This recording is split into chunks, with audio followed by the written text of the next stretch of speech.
59 News at 6 starts now. A neighbor caught in the middle of a meth bust shares their story with 59 News. Welcome to 59 News at 6. I'm Sarah Pictionary. And I'm Dan Thorne. We'll get to that story in just a minute, but first we're broadcasting live here at the Greenbrier Resort. And as you can see, we have the spring house that's behind us. That's right. It's an iconic image that you see on postcards and everywhere around the Greenbrier. The spring house at the Greenbrier Resort draws thousands of guests each year. It was the mineral-rich waters that first drew visitors to this spot back in the 1800s. The sulfur waters are reportedly good for whatever ails you. They're still used in some hydrotherapy treatments at the resort's spa. If you don't want to book a treatment, you can look at the waters at the spring house anytime, and you can even throw a coin in to make a wish, Dan. I think you did that earlier today. Yeah, I might have done that.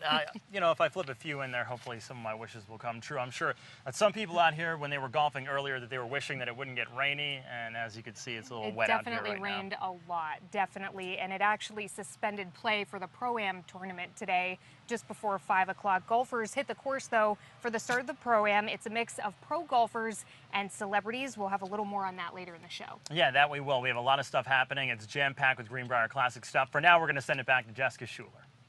All right, sounds good, guys. We'll check back with you later. Last week, a family in Mercer County got the shock of a lifetime. They were forced to move out of their apartment because their neighbors were operating a meth lab beside their home. 59 News reporter Brandon Bates has the exclusive interview with the family who was forced to move out. He's live in the newsroom with more. Brandon. Jessica, without warning, hazmat crews came into the home of Reggie Simpson and forced him and his family out. After crews in hazmat suits raid an apartment building and find a meth lab, an innocent family is now kicked out of their home in search for a new place to live. We're in the process of right now trying to find another place to live, but we still haven't found anything yet. So the family of 5 was told that because their neighbor was cooking meth just on the other side of their walls, the whole building would have to be condemned. The Red Cross did put us up in a hotel for 3 days and everything. But the thing is, I think that in a situation like this, they need to try to find something a little bit better. The home is in Princeton, and Simpson says he's not mad at his neighbor. He's just scrambling to find a place to live. This side of the house is ours, and that side of the house was theirs. Kathy Wolf owns a cafe right across the street, and this meth bust came as no surprise to her and her customers. They would sit on the deck and would ask us when the drug dealing was going to stop across the street, because it wouldn't take but a few minutes of sitting out there and seeing all the cars coming and going constantly to know that there was drug dealing going on. Reggie told me none of this has been easy. He just feels helpless, especially coming to a place that he once called home, only to find that his children's bedroom windows have been boarded shut. Simpson says at this point all he can do is continue his search for a new place to call home. Community members I spoke with say that they're glad that the building is condemned. Reporting live in the newsroom, Brandon Bates, 59 News. All right, Brandon, if you suspect any suspicious activity in your neighborhood, please call Crime Stoppers. Continuing coverage now in the Steubenville teen rape case. We've learned the charges against Lynette Gorman and Seth Fluharty have been dismissed. Gorman and Fluharty were indicted by the special grand jury investigating the Steubenville rape case on charges of failure to report child abuse or neglect. The two entered agreements that paved the way for their charges to be dropped if they successfully met certain conditions, including community service and speaking to other teachers about the importance of recognizing and reporting child abuse. Police need your help after a trio of vehicles are broken into at the Bluefield Blue Jays game on Monday night. 59 News reporter Kelsey Borza has the story. Officers with the Bluefield, Virginia Police Department say the suspect smashed the windows out of 3 vehicles parked here at Bowen Field Monday night.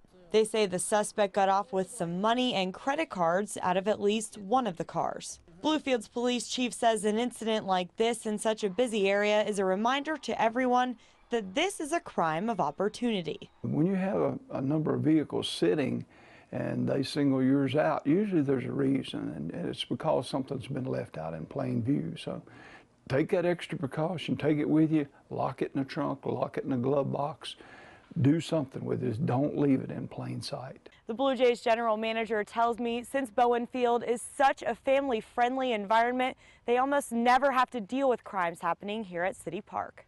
It's always shocking to hear of any crime or any incident, but especially when it happens so close to the ballpark and right around the ballpark, and happens to one of my staff members. So it does make it difficult, but you know, we're trying to put in the precautions to prevent stuff. Police say they added extra patrols to the parking lot Tuesday night during the Bluefield Blue Jays and Princeton Rays game, but saw nothing. They plan to continue this practice during games to try and prevent this from happening again. Officials say they hope to add surveillance cameras in the parking lot as well. In Tazewell County, Kelsey Borza, 59 News. Anyone with information on the break-ins is asked to contact the Bluefield, Virginia Police Department. Police in Tazewell County are looking for a suspect in connection to vehicle break-ins that happened the same night. The town of Tazewell's police chief says on Monday night around 5 p.m., a suspect in what appears to be a maroon Ford Fusion drove around the parking lot at Tazewell Community Hospital and the YMCA, broke into one car and attempted to get into several others.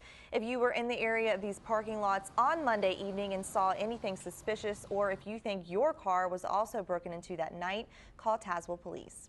Well, we've seen some sunshine and a quick rain shower for the start of the Greenbrier Classic, but what can we expect to see next? Let's take a first look at our forecast with Storm Tracker 59 Chief Meteorologist Spencer Atkins of the Weather Lab. Hi, Spencer. Hi, everybody. Good to see you. We do have a few showers and storms here around the neighborhood. There you can see in McDowell, Mercer, Monroe counties. These showers and storms are going to just kind of slide out here to the east. We do have, again, a cold front. Not much of a cold front. We're going to see the temperature come down in stages over the next couple of days, but it's just enough energy here to kick off a few showers and storms in the short term. There's a gap, and these storms will likely fizzle, then reform pretty much overhead tomorrow, and then move on through. So as you can see, that wouldn't be a day-ending kind of a deal, whether we're talking about the golf tournament or trying to get the lawn cut maybe before friends and neighbors come over for the 4th. So that's the scoop right now, just a couple of little storms here as we speak to kind of drive around and make sure that you have your umbrella handy. Okay, we'll pause right there. We'll come back, get you all set for the big weekend weather-wise in just a few moments. Well, the sunshine has been very welcoming to the people at the Greenbrier Classic, but there was one small storm, including lightning, and that did affect our coverage for you at 5, but everything is up and running now. So let's head back out to America's Resort where Dan and Sarah are standing by. Are you guys drying off yet? Yeah, Jessica, we're holding up after the rain, and as you can imagine, the sun's out now, so now it's very humid. So now we're dealing with that. But earlier today it was beautiful, and there was so many cool people that we got to meet at the Pro-Am. Denny Hamlin was there. George Lopez, our photog, was going around rubbing elbows with everybody out there, from Jace Robertson to even Congressman Nick Rahal. Yeah, and Dan and I actually ran into Pro Emeritus Tom Watson. We got to take a picture with him and meet him. Such a nice guy, and you got a treat as well. You got to meet John Daly, the lion, the wild thing. He was there. Well, we're going to throw it over now to 59 News sports reporter Alyssa Ray, who's got more on today's Pro-Am. Hey, Alyssa. Hey, Dan. That's right, you guys. There's so many personalities here today getting ready for the tournament tomorrow. Some of them, the professional golfers, were. As for others, they were just having fun, mingling, and talking to their fans. The Pro-Am Wednesday was the trifecta for fans at the Greenbrier. Take some golf professionals mixed with celebrities and sprinkle in some sports figures and you have yourself quite the combination. It's about just having fun, and the pros gracious enough to play with us and everything. It'll be a great day. Let's start with the pros. Scott Stallings, who won the Classic in 2011, teed off early. This year's Masters winner, Bubba Watson, didn't have to travel far to the course from his new home at the Greenbrier. He wasn't the only one with the green jacket out there. There was a handful of Masters winners, including Angel Cabrera and Trevor Immelman. The golfers hit the links in hopes to prepare for the tournament that starts Thursday. For me personally, I'm getting ready for the tournament, getting another look at the golf course. I am familiar with it, but just to see how it's playing, and but we'll have a great time out here today. Added dash of Hollywood. Well, Louisiana, with Jace Robertson and Justin Martin of A&E's hit show Duck Dynasty, as they signed autographs and talked to fans. George Lopez and his caddy, Michael Collins, were quickly getting acquainted to the Mountain State. And for a resort in the mountains, the course is flat, so a fat caddy likes walking a flat golf course. That's when you can flatten out the mountains. Mr. Justice, that's power. Lastly, for the college sports fanatics, Marshall's head football coach Doc Holliday and Virginia Tech's Frank Beamer were on the green. The newly hired basketball coaches for both schools also teeing it off for fun. Herd's Dan D'Antoni returns to the Mountain State, and Hokies' Buzz Williams joining his new colleague for a round. The Blacksburg boys just hoping to fare well. Well, I'm just hoping to keep in the fairway and make a few pars. I don't need to play. I just need to be Coach Beamer's caddy. Kevin wouldn't allow me to do it, so they're going to find out how bad I am real quick. The mixture of personalities, athletes, and coaches all made for a near-perfect day at the Greenbrier. But only the professionals will return tomorrow when it's all business for the start of the 2014 Greenbrier Classic. And guys, of course, we will be here for the first round of the tournament that starts tomorrow. And we'll be here all week to give you the leaderboard and keep you up to date with everything going on here from the Greenbrier. Dan, Sarah, back to you guys. Alyssa, thank you. And hey, the tournament starts tomorrow. As Alyssa said, it's going to be a great time. Yep, stay with us for all of our live coverage and on the website at WVNSTV.com. And of course, one of the biggest draws to the Greenbrier Resort is the luxury. That it is. And we'll take you with a look inside at one of the mansions that grace the grounds of this historic location. More from the 5th annual Greenbrier Classic still to come. You're watching 59 News at 6 on CBS 59. Now in high definition with Dan Thorne and Sarah Pictionary. And Storm Tracker 59 weather with Chief Meteorologist Spencer Adkins. 59 News, working for you.